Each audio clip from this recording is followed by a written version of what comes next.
Introducing Oakley Meta Vanguard, the new performance AI glasses designed for athletes. With hands-free capture on an action-ready ultra-wide camera, powerful open-ear speakers, and built-in Meta AI that syncs with your Garmin devices for real-time insights while you train. Take your performance to the next level with Oakley Meta Vanguard. Athletic intelligence is here. Learn more on meta.com. Meet the computer you can talk to. With Copilot on Windows, working, creating, and collaborating is as easy as talking. Got writer's block? Share your screen with Copilot Vision to help spark inspiration, and use Copilot Voice to have a conversation and brainstorm ideas. Or maybe you need some tech help. With Copilot Vision, Copilot sees what you see. Let Copilot talk you through step-by-step guidance so you can master new apps, games, and skills faster. Try now at windows.com/Copilot. Oh, Hilton stay, your beds are soft and cozy.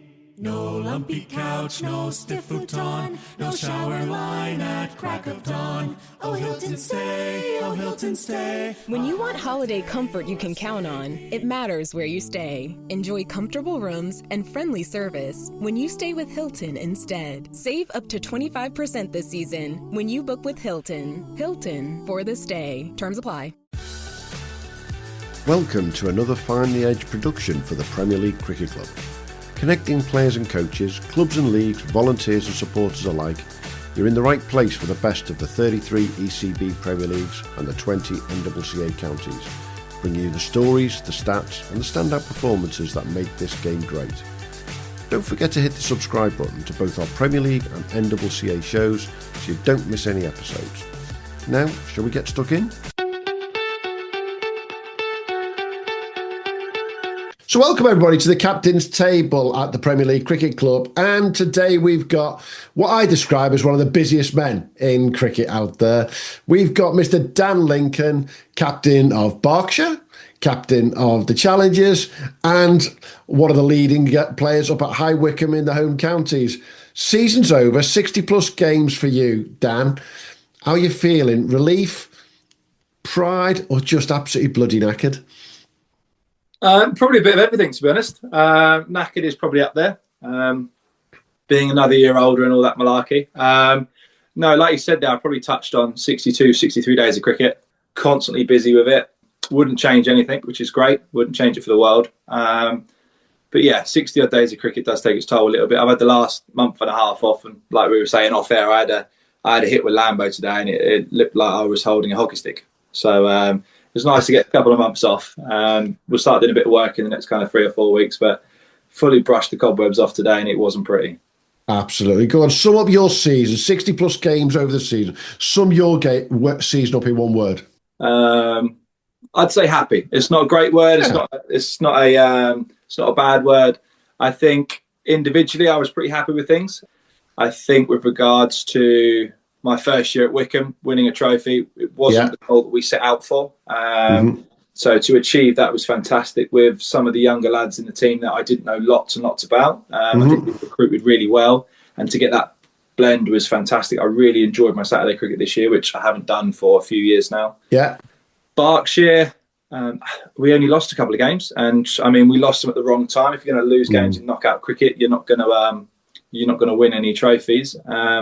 But to lose 2 semi-finals to Dorset, who were incredibly good this year. I think what Webby's got going on down there and the boys that have started to mature and come through, I think they're a real force to be reckoned with. To lose a couple of games to them was by no means an issue at all. And then obviously the challenge as well. We had a promising year. We didn't have many fixtures, first-class fixtures we liked, but we got some national recognition. We played the Mumbai Indians. Like, we've learned a lot, and we've learned a lot about players. And as a corporation and as a business from the challenges, it's been really good. But I think across the three, they said it's been busy, it's been hectic, but I wouldn't change the summer for another. Yeah, and I think you sum it up perfectly there in that Yeah, I know when you say happy, that's like content. It could have been better. Berkshire could have gone all that way. Challengers could have had a couple more first-class games. High Wycombe, you could have done much more than what you actually did in the end by winning the title. But what was the standout sort of through the season? It must have been a result somewhere during the season where you go, that's the one, really enjoyed that one. Oh, there was a few. There's probably a few across each side, to be honest. There was more than a few for Wycombe. I remember us chasing 290 a couple of times, 300 once. Can't remember what game it was. It was a home game. We played whoever, and I can't think who it was for the life of me. They were on 270, 280-ish, coming up towards their end of their innings, and we were going quite nicely, maybe 4 or 5 down. Should have got more than they got. And out of nowhere, Teddy's obviously stood somewhere, Hempy's somewhere, arm behind the stumps. And there's only a couple of overs left, and we've started going quite hard at the batting team, giving them a bit of jib. Oh, you haven't got enough, this, that, and the other. It might have been Oxford Downs, actually, who ended up finishing second to us. And they got 290 odd, and we started piling into them, which you probably don't really do when you're 295 for 4 or whatever. We just started piling into him, and I think we'd have a bit of confidence chasing a few scores. And then we walked out there, and Billy and Hempy went berserk, and we ended up chasing it 2 down, 3 down, with maybe 7 or 8 overs left. Billy Dodds 150, Hempy 100 as well. So that was quite a nice one. Just to have that confidence and that aura about us that we'd got to a point in the season where we were so confident with the way any game was going. And just the thought of Hempy and Teddy and you all going at the same time, that doesn't bode well for any opposition, does it? No, it's a little bit out of character for me. I don't get too involved unless it comes my way first. It's my first year playing with Teddy, and Teddy won't mind me saying this, but Teddy would go after players and oppositions from like ball one, and I'm stood there thinking, Teddy, can we just like get into the field, get a couple of wickets, and then like we'll start getting stuck in? And he just doesn't care. He just goes after people straight away, and then it comes round to him having a hit, and he's like, oh, they keep spraying me, they're having a go at me, what's going on? I was like, wonder why. Teddy, 4 hours ago you were calling out left, right and centre, so what can you expect? So Saturday's been really enjoyable. Really enjoyed Saturdays. Berkshire stuff, to pick out a win. We played Devon away, and they must have got 325, 330, something like that. Can't think where we played. It was at some school down in Devon. Really nice facility, really nice wicket. And I think Reese has walked across his stumps first ball of the chase, and his leg pole removed, and we're going, oh, crikey. Bearing in mind he was in great form, him and Johnny. And we ended up chasing that with maybe an over and a half left, 8 or 9 down. So a proper game of cricket. That was good for anyone there watching. And the furthest trip you can possibly make practically as well. To win on a away trip down there. Yeah, it was nice. It was a long trip back. And then probably the challengers, probably the best couple of days of cricket we got was against Mumbai Indians.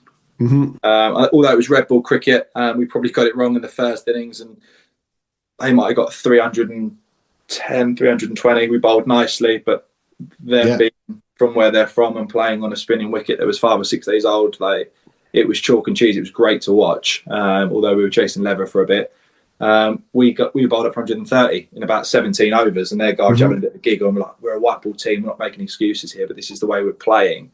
Came round to second innings, and we had to kind of work out a way to be almost equally as positive, but be a bit more sure in defence. We ended up getting 200-ish, something like that. And obviously it was 2 days, so the draw was always most likely. But we probably learnt a lot from those couple of days, and that's been the most pleasing thing, I think, from the challenges. Really good trips. We played some really good sides, but I think a lot of the boys learnt a lot from those couple of days.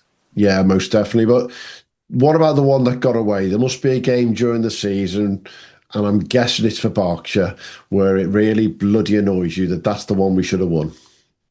Yeah, do you know what? Probably the game at Finch against Dorset. Yeah. I can't remember what we had them for. We might have had a couple of early-ish wickets, and we got 2... really bad when it comes to scores. We must have got 275, something like that. Sounds about right. We were struggling. I think we were 100 and something for 5, 125, 120 for 6. Done really well to get 275. And I've played at Finch long enough. I know exactly how it plays. Unfortunately, over the years, it's got slower and lower and takes more turn. So winning the toss, getting to 275, I thought, you know what, we got 35, 40 too many here. We're in a good spot. Got a couple of early wickets, and then there was chances left, right, and centre, over fielders, past fielders, and it weren't quite going to hand. And Finn Gordon batted really nicely. Hit the ball hard, hit the ball over fielders. Every now and then one would kind of drop either side, and a bit of frustration grew a little bit, built in. Eckers came out and batted really nicely. Young Eckers, Joe was good. Showed why he is where he is with Hampshire. And then Trippers came in, whacked one straight to extra cover, like, right, we're back in the game. There'll be 20 light here. And then Joe carried on holding the innings all together. Big Eckers came out, Alex came out, knocked it around, put Joe on strike, and they were just within touching distance the whole time. And to be fair to him, to chase 275 on a wicket that probably got a little bit better during the day, which was a surprise. Hats off. I thought they were really, really good. Hell of a batting unit. They were a different side when we played the T20s at Falkland, Wargrave. Obviously, Brad comes into the team. That little bit of quality makes it tough to kind of get away in the power play. Trippers opened the batting and hit 3 or 4 of the biggest sixes I've ever seen. But at 7'9", you should be able to hit big sixes. Absolutely. So yeah, that was a slightly different prospect. They were miles better than us in the T20, in all fairness. In the one-day game, it should have gone our way. And I think with the innings that Joe had, as good as I've seen for a very long time in any form, I think that's fair enough that they pinched that one as well. Yeah, I totally agree. And I watched the end of that game. I think I watched the last 45 minutes on the stream there, and the Eklund brothers between them, they just knocked it around when they needed to and hit that bad ball, didn't they? So it just all came together for them. So from a captain's perspective, and obviously this is with your Challengers and Berkshire hat on, what did you learn this year that you'll take into 2026? As you said, you're not the youngest skipper out there anymore, Mr. Lincoln, but you've got still learning all the time, which is great. Yeah, absolutely. I think the day I stop wanting to improve, or the day I want to stop learning, is when I'll hang my boots up. That could be next year, it could be 8, 9, 10 years.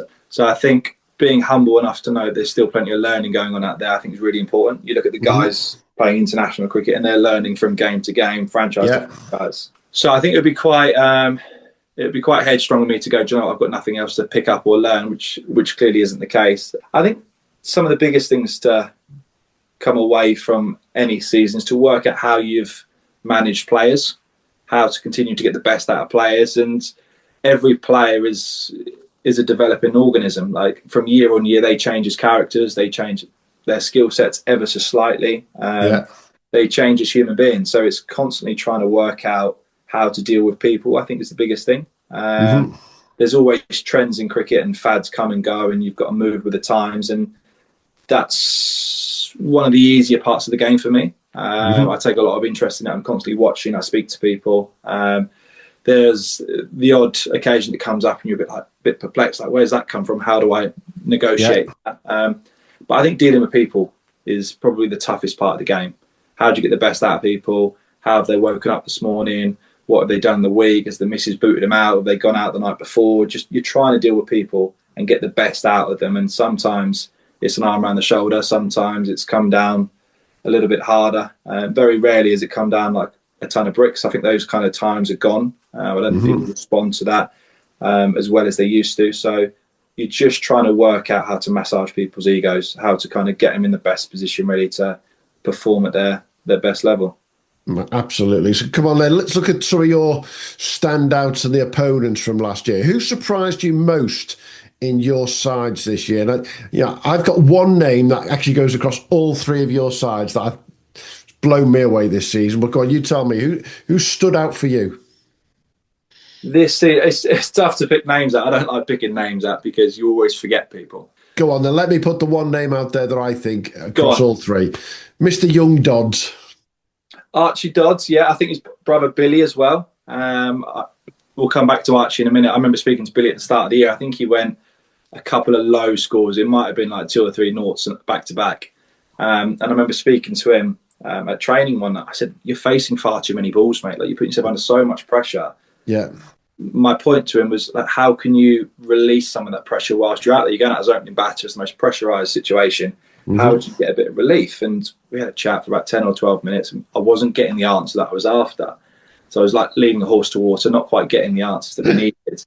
And I was like, how do you get a bit of time out of the game? He goes, go down injured. And I was like, it's not football, mate. Like, we're not running like subs or physios on. I said, why don't you stand up the other end? Why don't you become the non-striker? Yeah. So all you got to do is hit the ball and run up the other end, drop and run. And he kind of took that on board, and he got 40 odd against, might have been Banbury on a fruity wicket, carried his bat. We were only chasing 90 or 100, but we lost 4 or 5 wickets. And then after that, he just went on and just scored millions. And he must have had 3 or 4 games in a row where he went all Zach Crawley on it and hit the first 4 or 5 balls of the game or the innings for boundaries, like all round the ground, which was incredibly impressive. And he never really looked back from there. Archie Dodds, I had Archie on the phone the other day. He was giving me a load of aggravation. So he's not only grown in stature as a bowler, but as a character, he was giving me a load of abuse. I think he'd gone on a night out with a few of the Oxford lads, and he was tearing into me. It might have been Saturday night, about 10:30. So I looked at my phone and just turned it off. So he's grown as a character, and even seeing him put on the shirt for the Challengers against Ireland, it was a wet day. We'd scored loads. It would have been easy for him to come up and just try and land it, feel comfortable. He just came in and he just kept dropping it halfway down, hitting people in the face, going past their nose. And I thought, do you know what? You've come a long way in the space of 4 or 5 months, but you've got so far to go. And that's a positive because he's nowhere near his ceiling yet. And to have him on board and have him around a little bit more often and working around older, more experienced, better quality players, hopefully next year he's only going to carry on improving on the same trajectory. But the pair of them have been brilliant, been really, really good. I think Reece Lewis as well to touch on. I think Reece has been fantastic. Just to kind of, I'm pretty happy being fairly open. I mean, Reece got on incredibly well. Although the age difference, we get on really, really well. We're similar-ish characters. But I remember going to Guernsey and he got 60 odd in the first game, and Hempy was on 60 odd, and pitch was nice. We were trying to play a certain brand of cricket. We really wanted to set the cat amongst the pigeons with the way we wanted to play. And I ended up retiring Hempy, and Hempy was on 60 or 70 odd. And I've retired him. I've walked out, and Reece like, what are you doing? I said, well, it's my turn. Like, the pair of you have hit yourself out. You're both knackered. You can't run. Like, I pulled Hempy off. Like, it could easily have been you. And then there was a couple of conversations after the game. We got 200, 120 too many with the way we played that first game. And there was a few... there wasn't arguments, but there was a few people that stood up and go, look, didn't understand this, didn't understand that. This is the way we want to play. I think there was a few lads that hadn't been around the setup very long, and were trying to find their way and understand why we did what we did. And Reece was one of those players. And we'd made a few points. He wasn't overly happy with them or didn't necessarily take to them too kindly. We had a bit of time off from the second game. He went out there in the second game and he must have hit 4 or 5 boundaries, moved across his crease, played a couple of nice shots, got out, caught extra cover, came in, threw a bit of a paddy, made a comment, and instead of kind of jumping down his throat, it was like, Reece, you've done exactly what we've asked. You're an opening batter, you're striking at 225, right now it's someone else's turn. And I think he had a bit of a cooling off period. It really resonated and went, well, that's fine, that's my job. Like, you're now at a period, or you're now at a side where it is very much still about your performances, but actually you're being looked at in a wider berth here, and you've got to be able to offer what first-class sides want. And you scoring 60 off 55 or 50 balls, most people can do that. If you can get guys striking at 250, 260, and they're getting 25, 30, you look at Luke Wright at Sussex when he done it. You look at Wardy the last couple of years he had, especially not the year gone, the year before, he was striking at 170 in the blast, averaging over 25. Like, that's why he got picked up in the 100. So you're asking guys to understand their roles a bit clearer. And he went out in the third game, I think he got 60 or 70 again, but he got it off 25 balls and he moved across the crease, played round the ground and kind of came off, and that was a bit of a light bulb moment for him. And he didn't look back for the rest of the year, I think. Absolutely.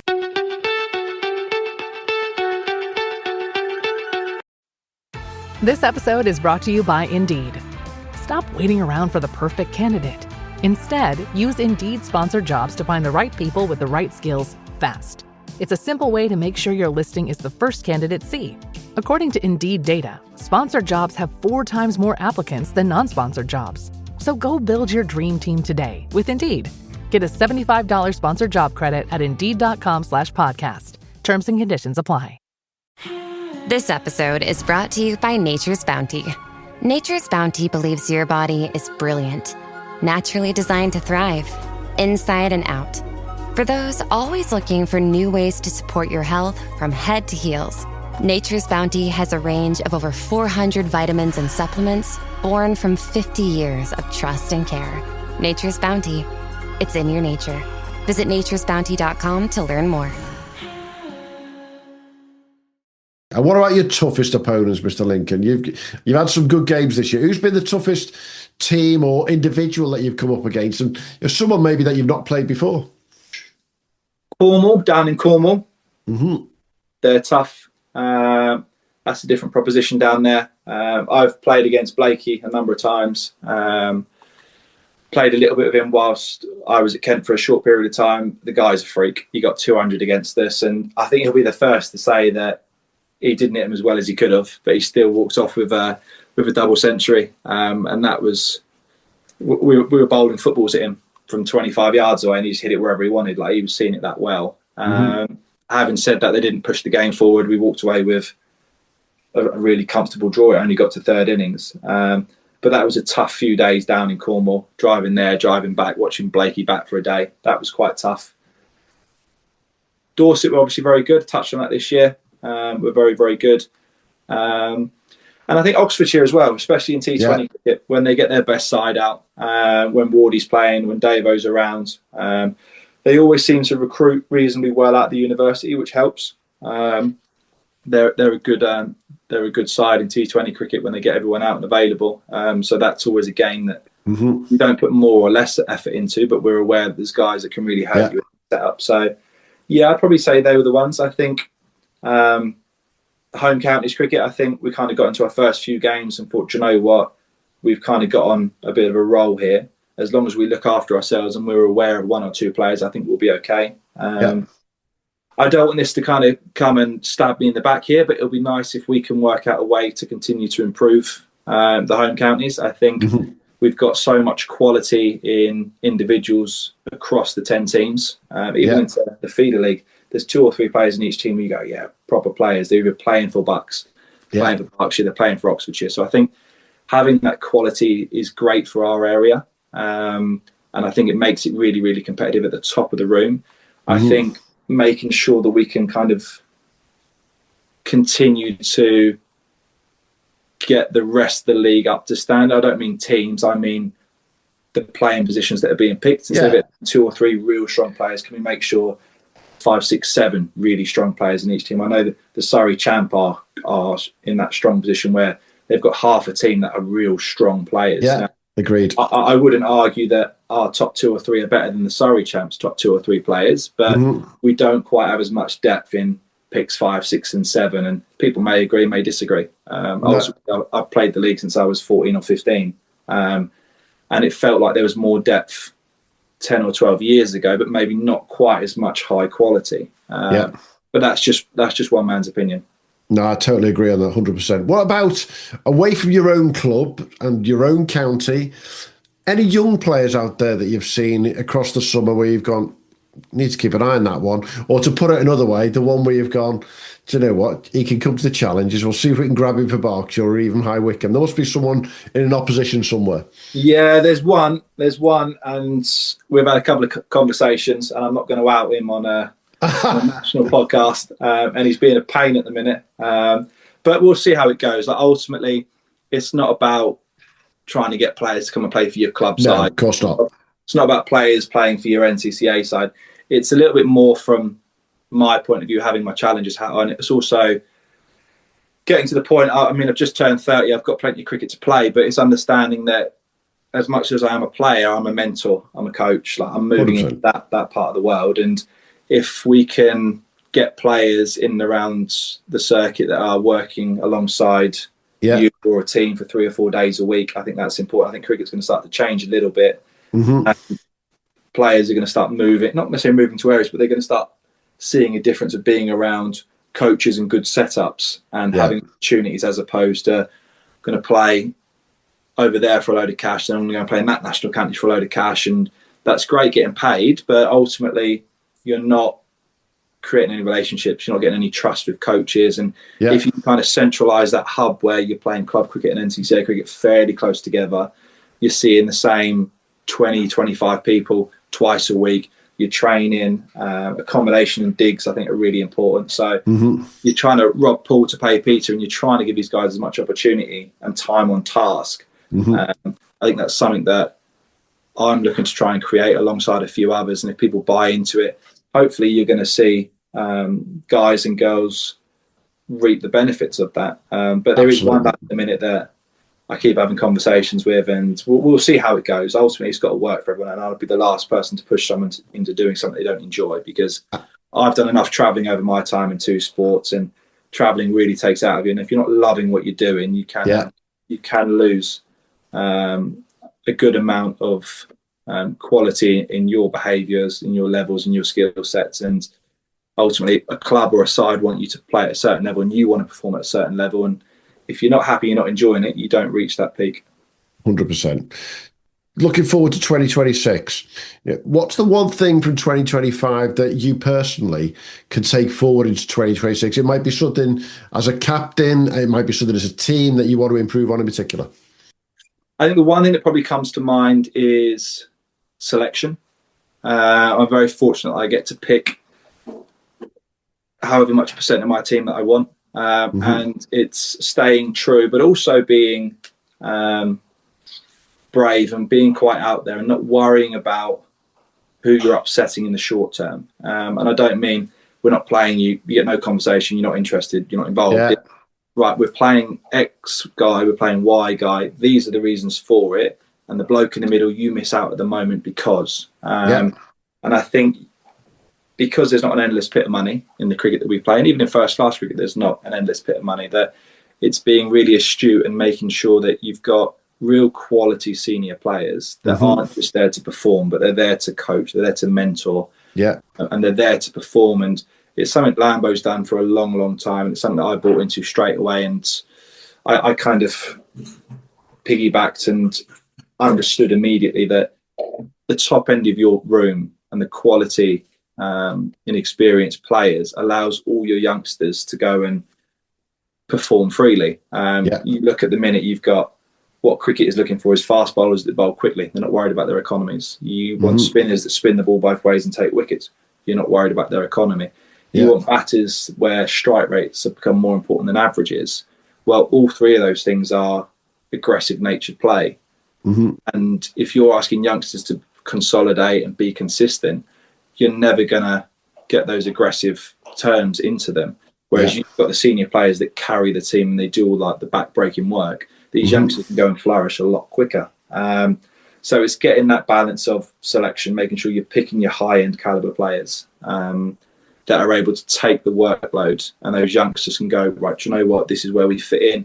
It's really clear, lighting out, this is how I have to perform, to make myself better, to make the team hopefully win games of cricket, and for me to press on. So I think selection is an important one. Absolutely. How do you keep the group motivated through the winter, Dan? You know, you've got your group, High Wycombe's the easy bit, Berkshire and Challengers could not be more spread if they try. How do you keep them motivated, ready for March, April next year when you get going again? Well, March, April isn't when we'll start, which I think is a big motivating point. I think December, Berkshire will start. December, Challengers will start. I know the Berkshire, we've got a small group. We've got a whoop group, so you wear the old bands, and there's about 8 or 9 of us in a group. And it's all the youngsters, actually. Myself and a few of the youngsters are on it. And you create a little community, a bit like Strava.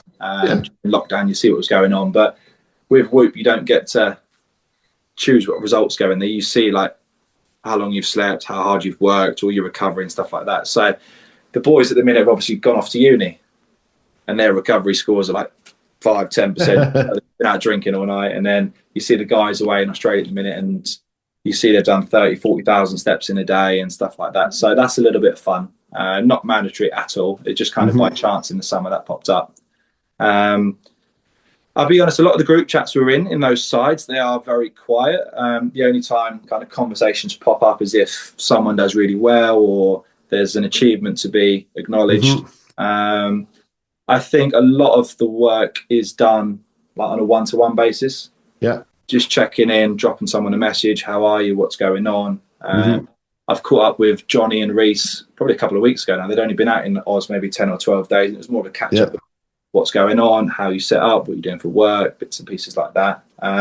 So it's that kind of human factor of just seeing how people are, what's going on, keep in touch, as opposed to, right, we're doing this, we're doing that, go run around the block. And it's a little bit archaic. It has value. Don't get me wrong, it has value. But I think that kind of human touch is far more important, and Lambo taught me a lot of that. Morty's obviously come on board with Berkshire, and I made my debut for him when all those years ago. I must have been 15 or 16, so I've known Morty 15 years now, and he's got a different touch to Lambo, but it is very there's a very nice human side where he's checking on the boys, seeing what's going on. It's a lot more upbeat maybe, and we're not worrying about other people, we're worrying about ourselves. And he's organised a few days out. We've played paddle, we've played some real tennis, I think it was. We've gone out for some food, and it's just like gentle check-ins. If people want to come and meet up, then great. If they don't, no problem.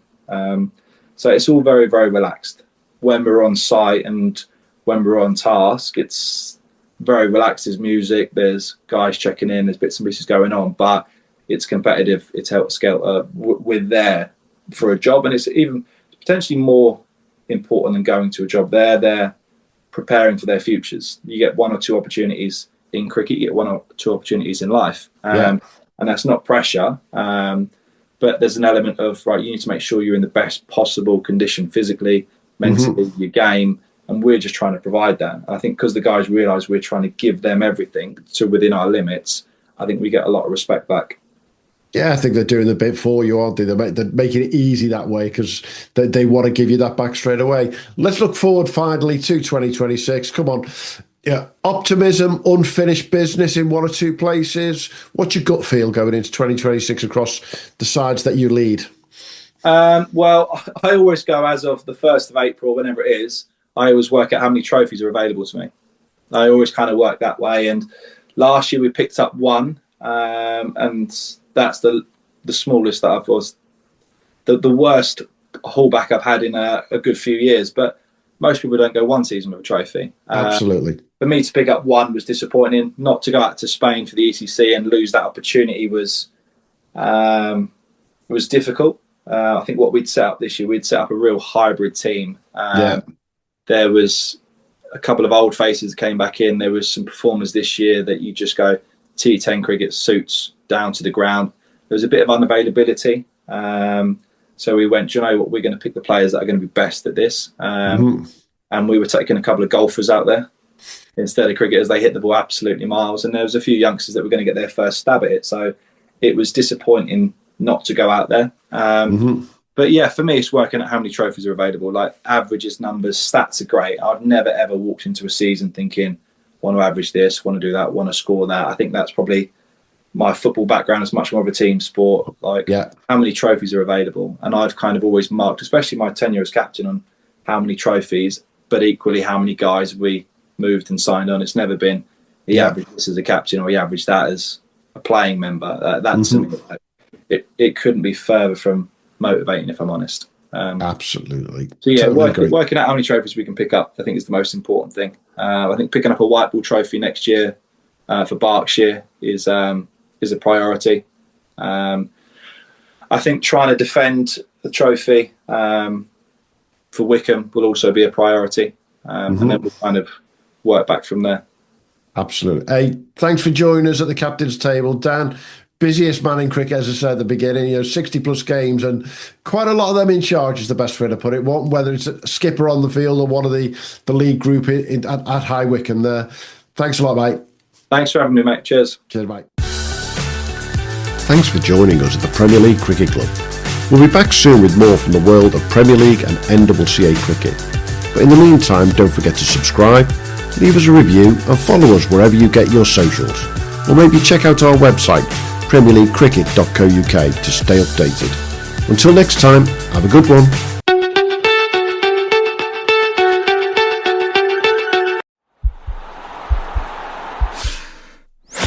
This podcast is part of the Sports Social Podcast Network.